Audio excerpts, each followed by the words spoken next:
मेरा उपहास कर रहे हो तुम? कन्हैया जी बोले ना सुंदरी, मुझे ऊपर की सुंदरता नहीं पसंद, मैं हृदय की सुंदरता से प्रेम करता हूँ और तू हृदय से सुंदर है। सुंदरी तनिक हमारे मस्तक पर चंदन लगा दे। इतनी बात सुनकर वो कुब्जा अपना हाथ आगे बढ़ाने लगी। बलराम भैया समझ गए कि कुब्जा अपना उद्धार कराना चाहती है। बलराम भैया ने कृष्ण को इशारा किया, अरे कृष्णा जरा इसका उद्धार कर दो ना। तभी कन्हैया थोड़ा आगे बढ़े और कन्हैया जी ने क्या किया, कुब्जा से कहा तुम हमारे मस्तक पर चंदन लगाओ, अभी ठीक होती है। कुब्जा अपना हाथ ऊपर करके प्रभु के मस्तक पर चंदन लगाने का प्रयास करती है। तभी भगवान ने उसकी ठोड़ी को पकड़ा और उसकी ठोड़ी पकड़कर अपने घुटने को उसके घुटने से लगाया और झट से उसकी ठोड़ी पकड़कर ऊपर की ओर खींच दिया। और जैसे ऊपर की ओर कस के खींचा तभी उसके पीठ पर जो कुंवर था ना वो पर्दे की तरह फट गया और वो कुब्जा एक सुंदर स्त्री बन गई और भगवान के सामने बहुत सुंदर बनकर प्रकट हो गई। वृंदावन बिहारी लाल की जय हो। और जब चलते चले गए तो एक दर्जी मिला, उसका नाम था सुदामा। उसने देखा कि भगवान है ये, तो अब तो सुंदर सुंदर वस्त्र ले आया। कौन से वस्त्र? वही वस्त्र जो राजा कंस के थे जिन्हें वो धोबी लेकर जा रहा था। उन वस्त्रों को ग्वाल वालों ने ऐसे ही पहन लिया था। ग्वाल वाले छोटे हैं, वस्त्र बड़े बड़े थे। अब दर्जी ने क्या किया, उन वस्त्रों की सेटिंग कर दी और पहना दिया सबको। फिर एक माली मिल गया, उसने फूलों की माला भगवान के गले में पहना दी। अब प्रभु आगे बढ़ने लगे। चलते वहां पहुंच गए जहां रंग भूमि सजाई गई थी, जहां कंस ने बुलाया था कृष्ण बलराम को। वहां पूजन तो नहीं हो रहा था लेकिन युद्ध चल रहा था, मल्ल युद्ध चल रहा था। जैसे ही प्रभु जी रंग भूमि के द्वार पर पहुंचे तो वहां पर एक हाथी मिल गया। एक हाथी खड़ा हुआ था। ये जो हाथी था ना, इसका नाम था कुबिलिया पीड़ हाथी। ये कुबिलिया पीड़ हाथी था और इस हाथी को राजा जरासंध ने कंस को टीके में दिया था। कंस की दो पत्नियां थी, अस्थि और प्राप्ति, और ये अस्थि और प्राप्ति ये दोनों जरासंध की बेटी थी। जब कंस का विवाह अस्थि और प्राप्ति के साथ हुआ तभी राजा जरासंध ने दहेज में, टीके में अपना कुबिलिया पीड़ हाथी कंस को दिया था। उसी कुबिलिया पीड़ हाथी को मदरा पान करा के रंगभूमि के द्वार पर खड़ा करवा दिया कंस ने कि जैसे कृष्ण बलराम आएंगे तो ये हाथी युद्ध करेगा और उन्हें मार देगा। जैसे ही भगवान आए वहां तो वो महावत कहने लगा, अरे रंगभूमि में अभी प्रवेश नहीं कर पाओगे आप, पहले हाथी को परास्त करो। भगवान कृष्ण बोले कि हम तो भैया छोटे छोटे बालक हैं, इतने बड़े हाथी को कैसे मारे। महावत कहने लगा, अरे मैं सब जानता हूँ कौन छोटा कौन बड़ा है, तुम कैसे भी हो मैं नहीं समझता, लेकिन इतना करो बस, इस हाथी को परास्त करो, उसके बाद रंगभूमि में प्रवेश करो। भगवान ने देखा है किसी भी तरह नहीं मान रहा, तभी बलराम भैया को इशारा कर दिया, भैया अब तो इसे हटाना ही पड़ेगा रास्ते से। एक ने पूंछ पकड़ी और एक ने सूंड पकड़ी और उस हाथी को गोल गोल घुमाया और आकाश मार्ग में रख दिया और वह हाथी गोल गोल घूमता हुआ झट से नीचे आ गिरा और उसके प्राणों का अंत हो गया। बोलो बांके बिहारी लाल की, बोलो दाऊ जी महाराज की। जब हाथी को परास्त किया तो भगवान रंगभूमि में प्रवेश कर गए और जैसे ही प्रवेश कर गए भगवान रंगभूमि में तो वहां बहुत सारे मल्ल बैठे हुए थे, बहुत सारे अनेक प्रकार के राजकुमार राजागण बैठे हुए थे। अब कोई तो भगवान को देख रहा है भगवान के रूप में, कोई साधारण बालक के रूप में देख रहा है। ऐसे ही जैसे कि राम जी को देखा था वहां बैठे हुए राजाओं ने, ऐसे कृष्ण को देख रहा है। जागी रही भावना जैसी प्रभु मूरत देखी तिन तैसी। स्त्रियां भगवान कृष्ण को कुछ और तरह से देख रही हैं, बड़ी बूढ़ी अम्मा कुछ और तरह से देख रही हैं। एक कवि ने बड़ा सुंदर लिखा और कहा, कामिनी ने हारो काम संतन बेचारो राम, योगी योग ध्यान सिद्ध सिद्धन विशिखिए। क्या लिखा? कामिनी ने हारो काम संतन बेचारो राम, योगी योग ध्यान सिद्ध विशिखिए। दुर्जन को शार्दूल मल्लन को ब्रज तूल, शत्रुन को शूर प्रजापति पव किए। मोरन को चंद्रमा चको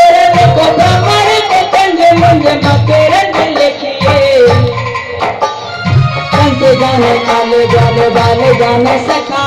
एक नंदलाल ही अनेक रूप देखिए, एक नंदलाल ही अनेक रूप देखिए, एक नंदलाल ही अनेक रूप देखिए। अनेक रूपों में एक कृष्ण को सबने देख लिया। अब कंस को देख रहा कि मेरी मौत मेरे सामने आ रही है, मेरी मृत्यु मेरे पास आ रही है। कंस ने कहा, अरे चाणूर, अरे मुष्टिक, जल्दी उतरो, युद्ध भूमि में उतरो, मल्ल युद्ध करो जल्दी, और कृष्ण बलराम को खींचकर मल्ल युद्ध में ले आओ। मुष्टिक और चाणूर मल्ल युद्ध में कूद गए। जो मल्ल वहां लड़ रहे थे सबको परास्त कर दिया। चाणूर ने और मुष्टिक ने कृष्ण बलराम से कहा, कृष्ण बलराम, बहुत सुना है तुम्हारे बारे में कि तुम बहुत नट विद्या जानते हो, आओ आकर हमें विद्या दिखाओ अपनी, कितना लड़ना जानते हो, हम भी तो देखे जरा। कृष्ण बलराम ने बहुत मना किया, ना हम लड़ने नहीं आए, अरे हम तो शिव पूजन में सम्मिलित होने आए हैं, हम लड़ने नहीं आए। लेकिन मुष्टिक चाणूर नहीं माने और बार बार बुलाने लगे कृष्ण बलराम को। अपने जंगा पर हाथ मारकर बोले, अरे कृष्ण, अरे बलराम आओ, वास्तव में क्षत्रिय हो तो आओ, दिखाओ अपना पराक्रम, देखें हम तुम्हें कि तुम क्या हो। अब जैसे ललकार दी तो ना तो कृष्ण सुनने वाले हैं ना बलराम सुनने वाले हैं, झट से कूद गए मल्ल युद्ध में। कृष्ण ने भी कह दिया, आओ चाणूर, और तुम्हारा मरना ही तय है शायद। भगवान कृष्ण और बलराम ने भी अपनी जंगा पर हाथ मारा, ललकारने लगे मुष्टिक और चाणूर को। वो दोनों भगवान कृष्ण और बलराम जी से युद्ध करने लगे। और जब मल्ल युद्ध होने लगा तो क्षण भर की देरी भी न लगी, भगवान ने एक मुष्टिका के प्रहार से चाणूर के हृदय को विदीर्ण कर दिया, और जैसे हृदय पर चोट लगी चाणूर वहीं के वहीं गिर गया। उसके चारों भारे चित्त हो गए, वो वहीं गिर गया, मूर्छित हो गया एक मुष्टिका में ही। और मुष्टिक भी बलराम का प्रहार न सह सका, वो भी वहीं गिर गया। चाणूर समझ गया कि अब कंस का काल निश्चित है, अब कोई नहीं बचा सकता कंस को। कंस बैठा बैठा देख रहा था, अरे इनको क्या हो गया, अरे ये एक में ही गिर गए, अरे ये एक में ही गिर गए। भगवान कृष्ण ने कहा, ओ कंस, अब तेरा मरण निश्चित है। भगवान कृष्ण दौड़ते हुए गए कंस के पास। वहां देखा कि बीच में एक धनुष रखा हुआ था, ये वही धनुष है। कौन सा धनुष, याद है या नहीं? कथा सुनी थी नहीं आपने? चौथे दिन की सुनी थी। कंस को धनुष मिला था, कोई मिला था ना। जब कंस सूरसेन के यहाँ से तपस्या करने गया था, भगवान को प्रसन्न करने गया था, तो भगवान ने धनुष दिया था और कहा था, इस धनुष को ले जा, जिस दिन ये टूट जाएगा समझ लेगा कि तेरा काल तेरे सामने खड़ा है। दिया था ना। आज उसी धनुष को रखा है रंगभूमि में कंस ने। और जैसे ही कृष्ण ने देखा कि ये धनुष तो वो है जो भगवान ने इसे दिया था, भगवान कृष्ण ने एक क्षण भर की देरी नहीं की, धनुष को उठाया और उठाकर कंस के सामने तोड़कर सामने डाल दिया। जैसे डाला, कंस घबरा गया कि अब मेरा मरना निश्चित है, अब क्या करूंगा। कृष्ण दौड़ते हुए गए सिंहासन के पास, और जैसे ही उस कंस के सिंहासन के पास पहुंचे, कंस के केसों को पकड़कर, उसके बालों को पकड़कर उसके सिंहासन से नीचे उतार लिया भगवान श्री कृष्ण ने। और तभी कंस की छाती पर 3 बार मुष्टिका का प्रहार किया, और जैसे 3 बार मुष्टिका मारी तभी कंस के प्राणों का अंत हो गया। बोलो भक्तवत्सल भगवान की। भगवान ने अभी तक जितनों को मारा, किसी भी अस्त्र शस्त्र का प्रयोग नहीं किया, अभी तक हाथों से ही काम चल रहा था। कंस को भी हाथों से ही मारा, भगवान ने अस्त्र शस्त्र नहीं उठाए, इतने मारे सबको हाथों से, अपनी बांसुरी से, बांसुरी कैसे बजाकर मोहित करके ऐसे मारा। सुखदेव जी महाराज कहते कि इस प्रकार कंस तो मारा गया, लेकिन कंस की दोनों पत्नियां अस्थि और प्राप्ति रोती हुई गई अपने पिता जरासंध के पास, और जरासंध से जाकर कहने लगे, पिताजी हमारे पति को कृष्ण ने मार दिया है, आप कुछ कीजिए ना। तभी जरासंध ने जब ये सुना तो वह जरासंध आने लगा कृष्ण से युद्ध करने के लिए। वो अपनी 23 अक्षौहिणी सेना को साथ लेकर आया मथुरा नगरी की ओर, और जब आया तो ललकारने लगा कृष्ण को। कहते हैं कि जरासंध पूरे 17 बार युद्ध करने आया था, पूरे 17 बार कृष्ण से युद्ध करने आया, लेकिन 17 बार भगवान कृष्ण से हरा दिया और वो हार कर अपने घर चला गया, एक बार भी नहीं जीता। इधर तो वहां ऐसा हुआ, लेकिन यहाँ दूसरी ओर एक बार की बात कि भगवान कृष्ण ने जब कंस को तो मार दिया। फिर कुछ दिनों बाद वो अपने वहीं मथुरा नगरी में बैठे हुए थे, माता देवकी और पिता वसुदेव से मिल रहे थे। उन्हें कारागृह से मुक्त करा लिया था। जितने भी लोग कारागृह में बंदी थे सबको मुक्त करा दिया भगवान कृष्ण और बलराम जी ने।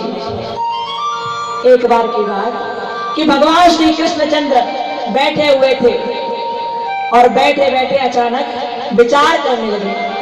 उन्हें ध्यान आने लगा अपने ब्रज का, अपने वृंदावन का। और जब वृंदावन का ध्यान आया तो और डूब गए वो उनके प्रेम में। इतने में ही वहां पर देवकी माता आ गई। देवकी माता भोजन का थाल लेकर आई और देवकी माता ने कन्हैया से कहा, ना ले भोजन कर ले, खाना भोजन कर ले। कन्हैया दूसरी ओर देख रहे थे। देवकी माँ ने फिर कहा, ना भोजन कर ले जरा। कन्हैया जी ने कहा, मैया यहीं रख दो, मैं कुछ देर बाद कर लूंगा। देवकी माँ ने ये बात सुनी और भोजन का थाल रखकर वो वहां से चली गई। वो चली गई वहां से। अब कन्हैया जी वहीं बैठ गए जहां भोजन रखा हुआ है। और जैसे ही वहां बैठे भोजन करने से एक निवाला तोड़ा, निवाला तोड़कर मुख में खाना चाहने लगे। लेकिन इतने में ही अचानक उनकी आंखों में से आंसू टपकने लगे। भगवान कृष्ण जो दुनिया के परमात्मा है वो कृष्ण की आंखों में से आंसू गिरने लगे। और जब आंसू गिरने लगे तभी वहां पर उद्धव जी आ गए। उद्धव जी जो साक्षात बृहस्पति जी के शिष्य हैं, भगवान कृष्ण के प्रिय मित्र और मंत्री हैं, वो उद्धव जी आए। उद्धव जी ने सोचा कि देखो तो सही, एक बार देखकर तो कृष्ण क्या कर रहे हैं। उद्धव जी यही सोचकर भगवान कृष्ण के पास आए। उन्होंने देखा कि जगत का परमात्मा रो रहा है, परमात्मा के नेत्रों से आंसू निकल रहे हैं। और जैसे ही देखा कि भगवान रो रहे हैं, अब तो उद्धव जी पूछने लगे भगवान से, अरे प्रभु ऐसा कौन सा कष्ट आ गया जिसकी वजह से आप रो रहे हैं? क्या बात है? क्या कोई परेशानी है? क्या कोई बात हुई थी जिसे आप बता नहीं पा रहे? क्या बात है भगवान? भगवान कृष्ण कहने लगे, नहीं उद्धव कुछ नहीं, बस किसी की याद आ गई। जैसे ये बात कही उद्धव जी बोले, किसकी याद आ गई प्रभु? आप तो जगतपति हैं, जगत के परमात्मा क्यों रो रहे हैं भगवान? क्या बात है? भगवान ने कहा, अरे उद्धव मुझे आज मेरे प्रेमियों की याद आ गई। अरे उद्धव मुझे आज मेरी माँ की याद आ गई। मुझे आज मेरी सखियों की, मेरे गोपियों की, मेरे ग्वालों की याद आ गई। उद्धव जी कहने लगे, अरे आप भगवान हो, इंसानों की याद क्यों करते हो? मान जाओ, रहने दो। तभी कन्हैया जी कहने लगे, उद्धव मैं तुम्हें क्या बताऊं, अभी मैंने ये निवाला तोड़ा भोजन का और तभी मुझे लगा कि मेरी माँ मुझसे आकर कहेगी कि खाना ले, भोजन कर, भोजन कर। लेकिन कोई आया नहीं। निवाला मैंने तोड़ लिया, हाथ में रख लिया, लेकिन माँ तो नहीं आई, मैया तो नहीं आई। उद्धव जी ने कहा कि माता जी तो आपको भोजन दे गई हैं। कन्हैया जी बोले, ना मैं माता की बात नहीं कर रहा उद्धव, मैं मैया की बात कर रहा हूँ। मैया मेरी एक ही है, मेरी यशोदा मैया। मैं अपनी यशोदा मैया से बहुत प्रेम करता हूँ और मेरी यशोदा मैया भी मुझसे बहुत प्रेम करती है। उद्धव देख, उद्धव एक बात बताऊं, जैसे आज माता भोजन के थाली रखकर चली गई है ना, ऐसे मेरी यशोदा मैया ने कभी मुझे भोजन नहीं कराया। जब मैं भोजन नहीं करता था मेरे सामने डंडा लेकर खड़ी हो जाती थी। अरे भोजन करेगा कैसे नहीं तू? डंडा लेकर सामने खड़े हो जाती थी, चल भोजन कर, भोजन कर, भोजन कर। और जब मैं भोजन नहीं करता तो बहुत चिल्लाती थी, अपने आप तोड़ तोड़ कर मुझे भोजन कराती थी। लेकिन आज मेरी मैया मेरे पास नहीं है, ये देव की मैया नहीं है, ये माता है, इसलिए तो बस भोजन रखकर चली गई, इसे मेरा ख्याल नहीं आया। यशोदा मैया होती ना तो मुझे गाली दे देकर भोजन करा देते, खाएगा कैसे? दिखा खा। ऐसी मेरी मैया थी। ऐसी तो माँ होती है ना, बच्चा भोजन नहीं करता तो क्या कहती है, अरे खाएगा कैसे नहीं, चल खा, देख कितना पतला होता जा रहा है, कैसा होता जा रहा है, तो चल भोजन कर, भोजन कर। ऐसे कहती है ना माँ, तो ऐसे कहती है। लेकिन क्या बालक भी माँ बाप का ऐसे ख्याल रखते हैं? माँ बाप तो बच्चों के लिए पूर्णतः समर्पित हो जाते हैं, अपना तन मन अपना जीवन अपना सर्वस्व न्यौछावर कर देते अपने बालक के लिए। माँ बाप, एक बाप जीवन पर्यंत कमाता है इसके लिए, अपनी औलाद के लिए, कि हमारी औलाद सुखी रहे, हमारी औलाद खुश रहे, हमारी औलाद जो चाहती है उसे वो सब मिले। एक बाप किसी वजह से जीवन पर्यंत कमाता है, और एक माँ एक नौकरानी की तरह बनकर बिना मजदूरी के अपने बच्चे की सेवा करती है, बिना मजदूरी के। आप घर में एक नौकर रख लो, घर में एक नौकर रख लो, वो नौकर टाइम से आएगा, टाइम से जाएगा, टाइम से पैसे लेगा, और आप पैसे नहीं दोगे तो वो बहुत कलिश करेगा, उसे पैसे चाहिए। लेकिन एक माँ क्या है, जीवन पर्यंत आपका काम करती है, हमेशा आपकी सेवा करती है, हमेशा बच्चे की सेवा करती है। लेकिन क्या कभी वो माँ कहती है कि मुझे तनख्वाह दे दे? एक पैर से खड़ी रहेगी, लगी रहेगी, काम करती रहेगी, कितना भी थक जाएगी तो भी काम करेगी, नहीं चाहेगी तो भी काम करेगी, बिस्तर पर पड़ी होगी, जब देखेगी मेरा बेटा आ गया तो भी उठ जाएगी। माँ माँ होती है, माँ की बराबर दुनिया में कोई नहीं कर सकता। अपने लिए बढ़िया नहीं सोचती, लेकिन बच्चे के लिए बढ़िया सोचती है। देखती है कि मेरा बच्चा दुनिया में सबसे सुंदर लगे, मेरा बच्चा दुनिया में सबसे अच्छा लगे, सबसे सुंदर लगे, ये जो चाहे मैं से वो दे सकूं, बस ये सोचती है माँ, और करती भी है। यहाँ जितनी माएँ बैठी हैं, आप सब भी तो ऐसा ही करती होंगी ना, कितने भी थक जाते हैं लेकिन बच्चे का ध्यान रखती हैं। एक माँ की चारों औलादों को प्यार देती है वो माँ, हर तरह से प्यार से पालती है। बच्चा छोटा सा होता है और जब बालक पैदा हो जाए तो कितना प्यार से छाती से लगा कर सुलाती है, कभी पेट पर लिटाती है, कभी हृदय से लगाती है, कभी दूध पिलाती है। जरा भी रोने लगे तो बेटा चुप हो जा, दूध पी ले, चुप हो जा, शाम से बहुत प्यार करती है अपने बच्चे को वो माँ। बच्चा धीरे धीरे करके बड़ा होता है, माँ के पास सोता रहता है, छोटा सा वो बालक पूरी रात कभी कभी तो मूत्रता भी रहता है, मन मूत्र बिस्तर में ही त्याग देता है, लेकिन माँ उसे साफ करती रहती है और वहीं सुला देती है। खुद गीले में सो जाती है उसके गीले में, और स्वयं गीले में सोकर उसे सूखे में सुलाती है वो माँ। वो हमेशा यही चाहती है कि मेरा बच्चा परेशान न हो, कुछ भी करूं पर बच्चा परेशान न हो। लेकिन जब वही बालक बड़ा होता है तो क्या होता है, वही बालक बड़ा हो गया, माँ बाप बूढ़े हो गए, माँ बाप ने कहा बेटा चश्मा टूट गया है, ले आओ, हमारे लिए दिखता नहीं है आंखों से। तो बच्चा क्या कहता है, अरे तुम्हारे ये रोज रोज के झंझट चैन नहीं लगने देते, तुम्हारे लिए चश्मा लाओ, कभी डंडा लेकर आओ, कहां से लेकर आओ, मुझ पर क्या पैसे रखे हैं, क्या मेरा परिवार नहीं है जो मैं तुम्हें देखता रहूं। और सोचो माँ बाप को कितना बुरा लगता होगा कि तुम्हें हमने कैसे कैसे पाला था, रोज सिलाई करती थी मैं, रोज बुनाई करती थी मैं, कैसे कैसे तुम्हें पालती थी मैं, क्या क्या किया मैंने तुम्हारे लिए। बाप कहता है मेरे बेटा कितना काम किया तुम्हारे लिए, लेकिन तुम भूल गए मुझे, और हम एक चश्मा तक नहीं ला सकते, तुमने जिस चीज पर हाथ रख दिया मैंने वो तुम्हें लाकर दे दिया, लेकिन तुम मेरे लिए चश्मा तक नहीं ला सकते। हम बच्चे लोग क्या कहते हैं माँ बाप से, यदि माँ बाप एक बार कोई बात पूछे और हम लोगों ने बता दें और लेकिन वो सुन ना पाए तो हम क्या कहते हैं, बहरे हो गए हो क्या, कान फूट गए, सुनाई नहीं दे रहा, ऐसे कह देते हैं बालक अपने माँ बाप से। लेकिन जब हम लोग छोटे थे ना और कुछ कहते थे, माँ बाप नहीं सुनते थे तो हमसे 100 बार कहलवाते, बेटा बताना क्या है, और माँ बाप पल पल में सुनते थे और मुस्कुराते रहते थे और वो काम कर जाया करते थे, एक पल में वो सुन लिया करते थे हमारी बातों को। लेकिन हम लोग क्या करते, सुनते नहीं, उन्हें बहरे और अंधे होने के बाद कह देते हैं, अरे तुम्हें क्या जरूरत, कुछ दिन की जिंदगी मर जाओगे चले जाओगे। कितना गलत करते हैं हम लोग अपने माँ बाप के साथ। एक माँ पिता होना बहुत सौभाग्य की बात होती है, लेकिन माँ पिता होने के बाद उन माँ पिता को यदि बच्चा पूरी तरह भगवान मान के चले तो ये बच्चे के लिए बहुत बड़ी सौभाग्य की बात है। यदि बच्चा माँ पिता को बोझ मानता है और उनके कार्य को बोझ मानता है तो ऐसे बालकों को चुल्लू भर पानी में डूब के मर जाना चाहिए। ऐसे बालकों को जिंदा रहने का कोई अधिकार नहीं है, वो मरना ही ठीक है उनका। माँ बाप जैसे तैसे पालते अपने बच्चे को छाती से लगाकर, रो बिलख बिलख कर खुद रोटी नहीं खाते, बच्चे को रोटी खिलाते हैं। और उन्हीं माँ बाप के सामने जब वो बालक बड़ा हो जाता है, जब उसके परिवार वाले बन जाते हैं, जब उस लड़के की शादी हो जाती है, तो वही लड़का धक्का देकर घर वालों को बाहर निकाल देता है। सब भूल जाता कि माँ ने क्या किया, बाप ने क्या किया, सब भूल जाता है।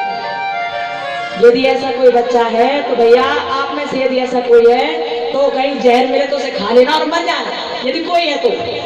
आप लोग सोचोगे इतनी बड़ी बात क्यों कहती, सच है ये। जब माँ बाप तुम्हारे लिए जिंदगी लगा सकते हैं, जब माँ बाप तुम्हारी खुशियों की परवाह करते हैं, जब माँ बाप तुम्हारे लिए तिल तिल मरते हैं, जब एक बाप तुम्हारे लिए पीठ पर बोरा ढो सकता है, एक माँ तुम्हारे लिए दिन रात सराई कर सकती है, तो क्या तुम उनके लिए कुछ नहीं कर सकते?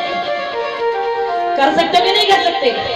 जो लोग नहीं करते ना माँ बाप के लिए, उनका इस दुनिया में रहने से कोई मतलब नहीं। वो तो केवल बोझ बनकर यहाँ पड़े हैं, इसलिए ऐसे बोझ का तो उठ जाना ही ठीक है। माँ बाप मुश्किल से मिलते हैं, बहुत मुश्किल से। कहते हैं कि आप जब किसी को प्रेम करते हो, अरे आपके प्रेम करने से करोड़ों लोग मिल जाएंगे, आपको प्रेम करने के लिए करोड़ों मिल जाएंगे। लेकिन जब करोड़ों पुण्य करते हो ना, तब एक माँ बाप मिलते हैं, एक माँ बाप। करोड़ों पुण्य करोगे तब एक माँ बाप मिलेंगे, और उन करोड़ों पुण्य करने के बाद मिले हुए एक माँ बाप को आप लात मार के बाहर निकाल देते हैं। क्या मतलब आपका बालक होने से? सोचा नहीं कि कैसे बाप ने हमारे लिए क्या काम किया। बच्चे सो जाते हैं और बाप जब रात के 2-2 बजे काम करके घर लौटता है ना, और कुछ लेकर आता है, कुछ फल लेकर आता है, कुछ चीज लेकर आता है, तो अपनी पत्नी से कहता है बच्चों को जगा दो, खा लेंगे, पता नहीं भूखे सोए हैं प्यासे सोए हैं, जगा दो जगा दो। वो पिता अपने बच्चों को जगा जगा कर खिलाता है। लेकिन जब वो बच्चे बड़े हो जाते हैं और बच्चों का परिवार होने लगता है, उन बच्चों के बच्चे होने लगते हैं, तो जानते वो क्या करते हैं? चुपचाप लेकर आते हैं, माँ बाप देख ना ले। चीज लेकर आएंगे तो चुपचाप लेकर आएंगे, माँ बाप देख ना ले, क्योंकि इन्हें भी देना पड़ेगा, इनको भी खिलाना पड़ेगा। अरे दुष्ट, तूने सोचा नहीं कि ये वही माँ बाप है जो तेरे लिए जिंदा है, तो तेरी वजह से जी रही है, तुझे खुश रखना चाहते हैं, वही माँ बाप है।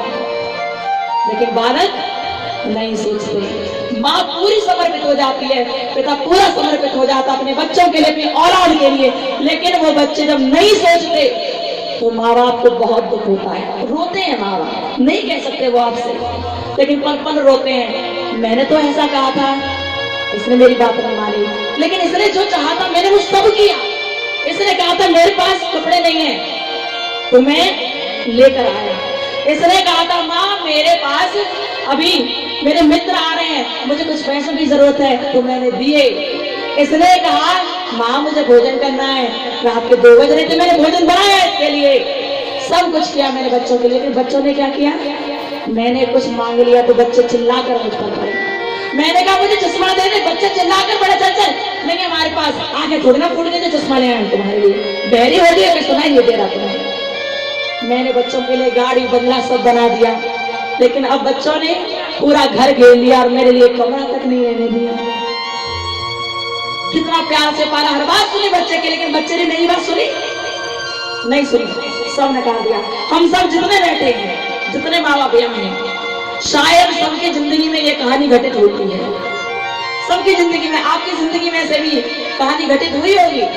अधिकतर लोगों की जिंदगी में ये घटना चली होगी, नहीं चली होगी तो आगे देख लेना चलेगी, क्योंकि ये नियम है। औलाद को तुम मर मर कर चाहना, औलाद के ऊपर समर्पित हो जाना, जीवन में चावर करना, काट काट के अपना बोटा बोटा दे देना औलाद को। लेकिन औलाद अंत में रुलाती ही है। वो लोग बहुत श्रेष्ठ होते हैं, वो बच्चे बहुत श्रेष्ठ होते हैं जो माँ बाप को प्यार करते हैं और ये कहते हैं कि माँ पिता जिस तरह आपने हमें प्यार दिया उसका ब्याज लगाकर प्यार हम आपको देंगे। जैसे आपने बचपन में हमारा ध्यान रखा ना, ऐसे हम आपका ध्यान रखेंगे बुढ़ापे में। हम विश्वास दिलाते हैं, हम सौगंध करके कहते हैं। यदि कोई बच्चा ऐसा हो जाए ना तो समझ लेना कि आज इस धरा पर भी भगवान ने अवतार ले लिया है। वो बालक कोई साधारण नहीं हो सकता जो अपने माँ बाप को अपनी तरह चाहिए।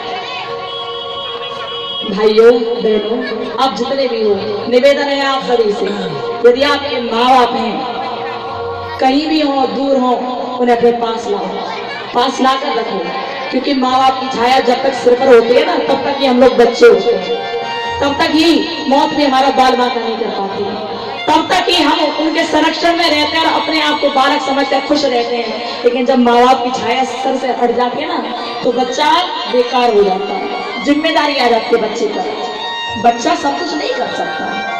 आपके माँ बाप हैं तो प्यार से अपने पास रखो, हृदय से लगाओ, याद करो उन बातों को जो बचपन में उन्होंने तुम्हारे साथ की थी। प्यार से अपनी छाती से लगाकर तुम्हें रखा था। तुम्हारी जिम्मेदारी बनती है तुम माँ बाप को छाती से लगाकर रखो। माँ बाप ने जो कह दिया वो तुम करो, तुम्हारा उत्तरदायित्व है, तुम्हारा अधिकार है, तुम्हारी ड्यूटी है, ये तुम्हें करना ही है। यदि नहीं कर सकते तो जहर खा के मर जाओ, नहीं कर सकते तो जहर खा के मरो। बिल्कुल ऐसा बच्चा होने से मतलब नहीं, मन नहीं मतलब बनता कि ऐसा बच्चा पैदा नहीं हो दुनिया में। पैदा होने से पहले मर जाए ज्यादा अच्छा। माँ पूरी जिंदगी समर्पित करती है अपने बच्चे के लिए, लेकिन बच्चा कुछ नहीं कर पाता। जो अच्छा बच्चा होता है ना, वो जिम्मेदारी निभाता है पूरी तरह से। एक वो गाना सुना है, कितना सुंदर गाना है माँ के लिए। यदि आप अपनी माँ से प्यार करते हैं तो माँ के नाम की ताली बजाएं प्रेम से। बहुत सुंदर गाना है, माँ के लिए गाया किसी ने। सभी गाइएगा, सभी। तू कितनी अच्छी है, तू कितनी भोली है, प्यारी प्यारी है ओ माँ,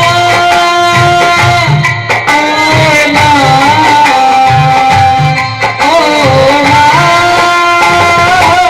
प्यारी माँ। कितनी अच्छी है, कितनी भोली है, प्यारी प्यारी है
माँ ऐसा शब्द जिससे बड़ा दुनिया में कोई नहीं, ऐसा शब्द बच्चे के लिए समर्पित होती है माँ पूरी तरह से। बच्चा कहता है माँ से, माँ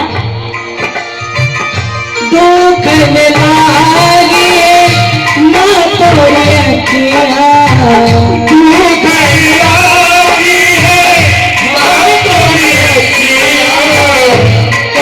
रातें बीत जाके माँ नहीं दे पाती क्योंकि बच्चा बीमार है।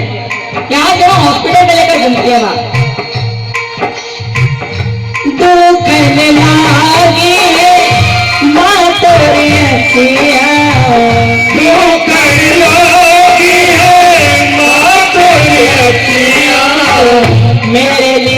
जागी है तू, मेरे लिए जागी है तू, सारी सारी रतियां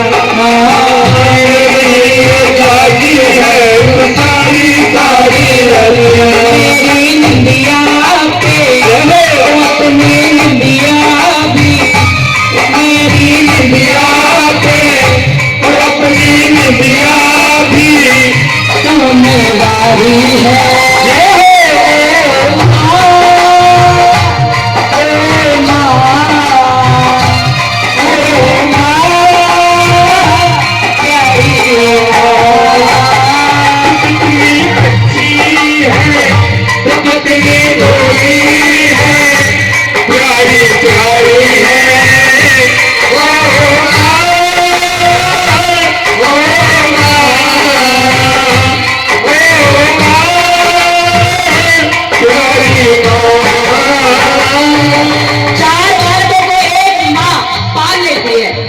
माँ बाप पाल लेते हैं, 4 बालक हो, 6 हो या 10 हो, लेकिन 10 बालकों पर 4 बालकों पर एक माँ बाप पाले नहीं जाते। कितने दुर्भाग्य का विषय है, कितने दुर्भाग्य का विषय है। माँ कहती है जैसे अपने सुख दुख से मतलब नहीं है, बच्चा सुखी है तो माँ सुखी, बच्चा दुखी तो माँ दुखी।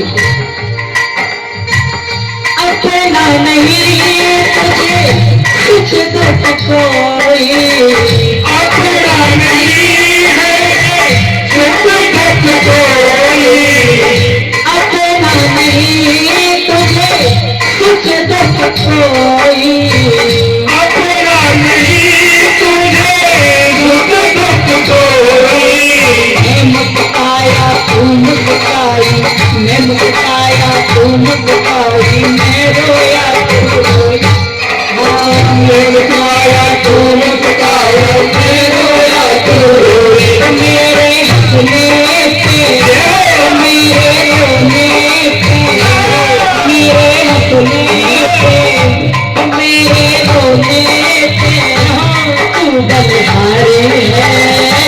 ओ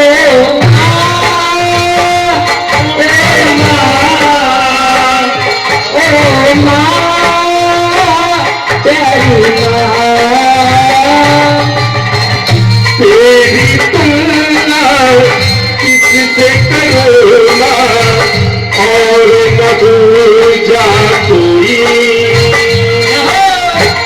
तेरी तुलना किससे करूँगा तुमसा और न कोई। जब जब टूटा मेरा खिलौना, जब जब टूटा मेरा खिलौना, मुझसे पहले न रोई, मुझसे पहले न रोई। कितनी अच्छी है, कितनी भोली है, प्यारी प्यारी है। ओ माँ,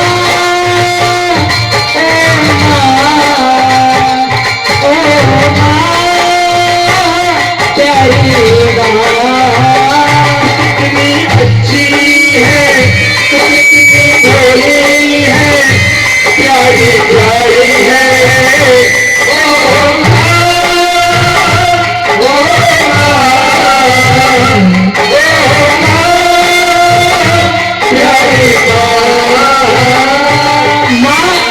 भगवान का दूसरा रूप माँ, लेकिन उसकी माँ को हम फटकार देते हैं, अपनी अपनी चढ़ा लेते हैं, फिर माँ चुप हो जाती है, बोलती नहीं।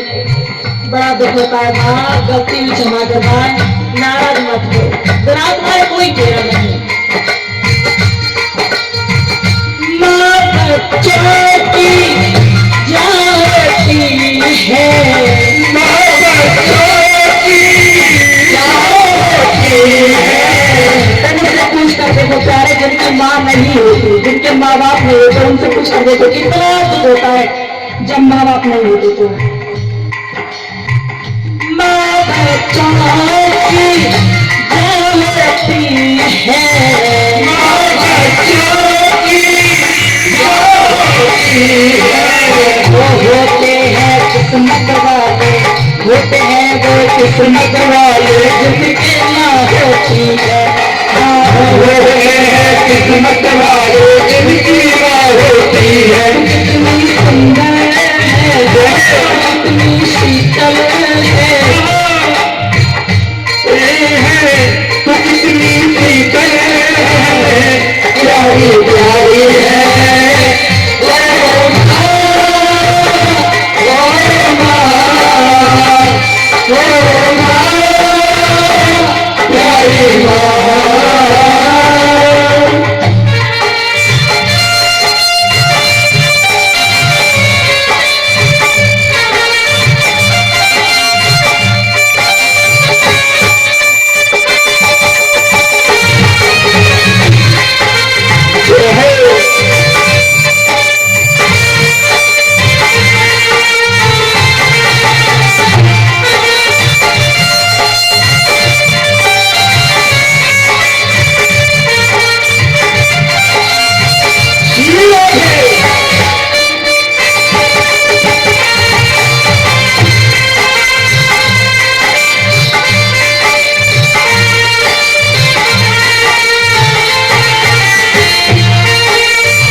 बहुत प्यार करते हो बच्चे को, लेकिन क्यों बच्चा उसमें चिल्लाता है तो माँ बहुत रोती है, अकेले अकेले और कुछ नहीं बोल पाते, किसी से कुछ नहीं कह पाते, चुप हो जाती है।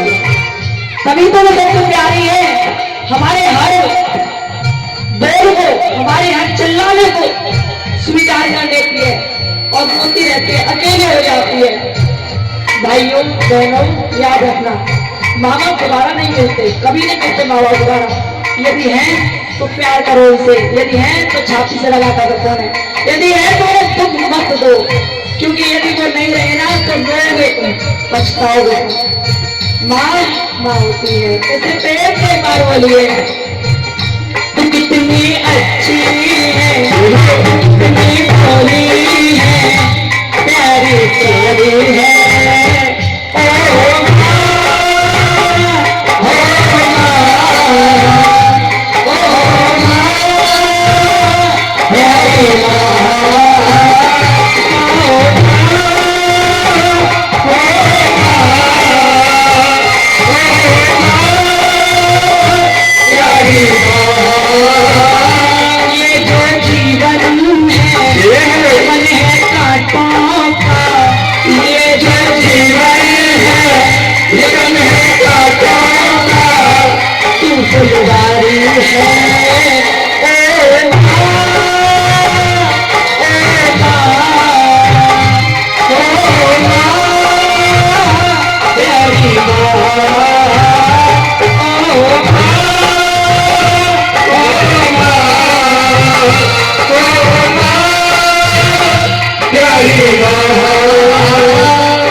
अपने अपने माँ बहुत नसीब वालों को मिलती है, जिनके नहीं है उनसे पूछो। प्यारे निवेदन है आप सभी भाई बहनों से, सबसे निवेदन है।